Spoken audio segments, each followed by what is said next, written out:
Speaking of veterans, as they continue to wrestle with who our veterans are and where they're sitting. Oh, go that way, go that way. You're getting warmer. You're getting warmer.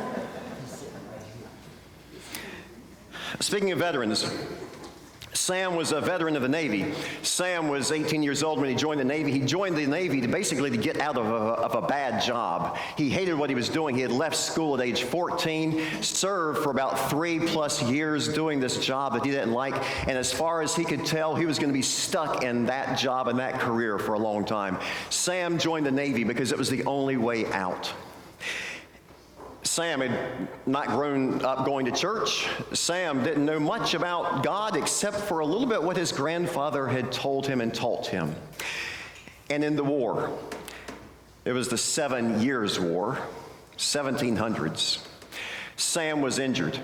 Sam's life was threatened. The doctor came to him and said, we're going to have to amputate your leg or legs before infection sets in, otherwise you're going to lose your life.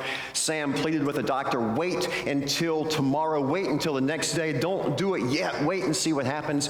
And then he prayed what his grandfather had taught him to pray to God, basically, God help me. His grandfather had said, God will help you. He prayed, God help me, God help me, God help me. All through the night, Sam prayed. And the next day, the doctor came back and took a look at his leg and said, it's a miracle. It looks much better than it did yesterday. We will wait and see. Eventually, Sam spent a long time recovering in the hospital. He was discharged because he couldn't serve any longer in the Navy. And he went back home, and guess who took care of him? His grandfather. His grandfather took care of him and got him back on his feet, so to speak. His grandfather would read him stories from the Bible, even though Sam was now 21 years old. His grandfather would read him sermons, including a sermon from Reverend Dr. Isaac Watts, the one from Joy to the World, the Lord has come, the one who wrote that. Isaac Watts was a preacher in addition to a hymn writer. And Sam was so moved by this sermon he heard his grandfather read from Isaac Watts that as soon as his grandfather finished, Sam, with a tear in his eyes, started writing down the words, I know that my Redeemer lives. What comfort this sweet sentence gives. Samuel Medley was his name, and that's the hymn that we sang verse 1 a while ago of, and we're going to sing the rest of the verses here in just a moment. In the British, he was a part of the Great Britain, and that was his military service as a veteran. Eventually, Sam did become a preacher. He became a preacher, thanks to his grandfather, thanks to an injury in the war, thanks to his Redeemer, Jesus Christ. The story of that I know that my Redeemer lives is from the book of Job. We read it a while ago. Tommy read it for us. Tommy, who knows something about maybe iron pens and iron works, said something about, as the first verse said, that my words were written down, that they were engraved in iron on a rock, chiseled in. In other words, he doesn't want anything to happen to his words. The story of Job, some of you know, maybe all of you know. The book of Job comes right before the book of Psalms. Job, Psalms, 42 chapters of Job. It is a long, long, confusing read. What's not confusing is chapters 1 and 2. Job, it starts off with, from the land of Uz, not Oz, but U-Z, Uz. He has everything. He has a wonderful wife. He has 10 kids, 7 boys, 3 girls, a perfect family. He has everything, 700 heads of this animal and 300 heads of this animal and 500 of this and 500 of that. He is wealthy. He is the man of the East, the Bible calls him. And then God has his angels in a conversation. One of those angels, the Ha-Satan, or the accuser, where we get the word Satan from. Ha-Satan says to God, how come you keep favoring Job? God says, I'm not favoring. Oh, yes, you are, God. And so God says to Ha-Satan, well, feel free. Do whatever you want to with him, just don't hurt him. Well, long story short, his sons, some of them are killed in military action. Some invading armies kill some of the sons and the daughters. Other family members are killed because of tornadoes and lightning and thunder and environmental surprises. His family is wiped out. The crops are wiped out. The animals are wiped out. Everything is wiped out except for his wife. And Job, at the end of chapter 1, has this wonderful quote, "The Lord gives, the Lord taketh away. Blessed be the name of the Lord." The Lord giveth, the Lord taketh away. Blessed be the name of the Lord. Chapter 2, though, his wife comes after him. "Job, curse God and die." She doesn't like God. She's not even liking Job very much. And then he has 3 friends who show up in chapter 3 who sit with him quietly for 7 days, and that was good. But then they start getting on him. And by chapter 19 that Tommy read a while ago, by chapter 19, Job is saying, "God, my friends are tormenting me. Get them the heck out of my house." You ever had a friend who came like that to try to help you? And then he said, "God, you are not fair. And God, I blame all of this on you." The story of Job is a story of loss, of heartbreak, of heartache, a story where someone yells and screams at God in the context of prayer. Maybe you've been like that too. Maybe you have known how the Lord giveth, and at times how the Lord taketh away. Right now, Job is in the midst of the taketh away part, and he is screaming and yelling at God for all those reasons and more. And by the time you get to that verse that says, "I know that my Redeemer lives," it might not be so much a profession of faith. Even though we sing this wonderful hymn, even though I share that verse at funerals, the word Redeemer can also mean just a defender, an advocate, the social worker who comes when someone is in the hospital and getting ready to be discharged from the hospital and has no family, no friends, no one to take care of them. It's the social worker who has to provide, make sure they have another place to go when they leave that hospital.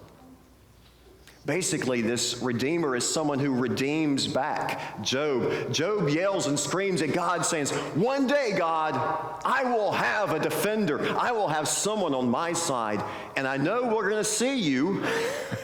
I know we're going to see you, and you might take the skin right off of my bones, but I still want to talk to you, God. It reminds me of the veteran in Forrest Gump, Lieutenant Dan. Lieutenant Dan shows up at the pier where Forrest Gump has his fishing boat. And Forrest Gump jumps off that boat and swims through the water, and then the boat comes crashing into the pier a little bit later. And Gump shows up, and "Lieutenant Dan, you came." And Lieutenant says, "Yeah, I got my sea legs on." "But Lieutenant Dan, you don't have any legs." And Lieutenant Dan says, "Well, where is this God of yours?" And Forrest Gump says, and right then God showed up. And there was this great big storm. And you know the story. Lieutenant Dan is in the crow's nest. He's in the crow's nest. And he's up there yelling and screaming, "God, you call this a storm? Ha! Blow, baby, blow. This is no storm. You can do better than this. Here I am. Come and get me. It's you and me. Come on." Lieutenant Dan is really angry at God. This is what Job is doing. Luckily, Lieutenant Dan has an advocate in Forrest Gump. And sooner or later, Job says, "I know I'm going to have an advocate." The story of Job reminds us that suffering shows up for all sorts of reasons, and sometimes life is unfair. The story of Job in chapter 19 says that sometimes our friends aren't so much friends. Sometimes even our wife and family turn against us, because Job says, "Even my wife doesn't like my breath. She's turned against me." Even the community kids, and they like everybody. They don't even like me. Job is in a sad place, but he prays there is going to be a defender, an advocate, a helper, a redeemer, someone to show up. It's the same redeemer that shows up throughout in the Old Testament. Various times when someone is all of a sudden has to go in debt and has to sell a piece of their property, or has to sell themselves into slavery, and someone, a relative, is supposed to come and rescue that person's property or rescue that person out of slavery. It's what Boaz does for Ruth in the book of Ruth. It's what people do for each other. Eventually, especially in the book of Isaiah, that one who rescues is called the Redeemer, the God. And we know our Redeemer, specifically in the name of Jesus Christ, or our advocate, the Holy Spirit, who comes to us to redeem us, to rescue us, to buy us back, so to speak, out of sin, out of death, out of the devil, and who not only lays down his life for us, but also invites us to care and to love others, to remind others, like Lieutenant Dan, to remind others like Sam Medley's grandfather reminded him, that you are the apple of God's eye. Today is Martin Luther's birthday, by the way, November 10th. Happy 532nd birthday to Martin Luther. Martin Luther, as a monk, before he became the Martin Luther that we know, he wrestled with who God is. He wrestled with his sinful self. He kept going to his father confessor. He kept going to this elderly pastor and saying, I'm a sinner, and confessing his sins. And that pastor finally said, Martin, you are either hating yourself way too much or hating God way too much, and either one is not very helpful for you or for God. And Martin Luther wrote, I did hate God. I hated the God of righteousness that said, gosh, people are sinners from the day they were born, and if that's not enough, we fall short of the glory of God, we fall short of the law, we fall short because of all these environmental things and calamities that come upon us all the time. And Martin Luther went away hating and sad. But that's when he discovered the grace. And he said it was the exact opposite of the coin. I was hating God for being righteous, and then I loved God for God's righteousness. For the just shall live by faith, Martin Luther discovered. God is righteous and we're not, but God's righteousness grants us grace and love and life and faith and mercy and hope.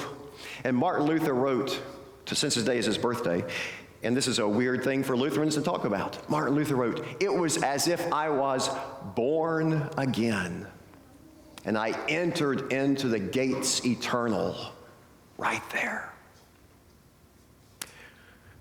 Wrestle with God. Argue with God. Scream and yell at God. God is big enough to take it. It's how we deal with the issues of the world. But also, if you know of someone who is going through something, maybe reach out to them, walk with them, remind them ultimately of God's grace, of love, of God's mercy. Remind them that they are the apple of God's eye as well. Amen.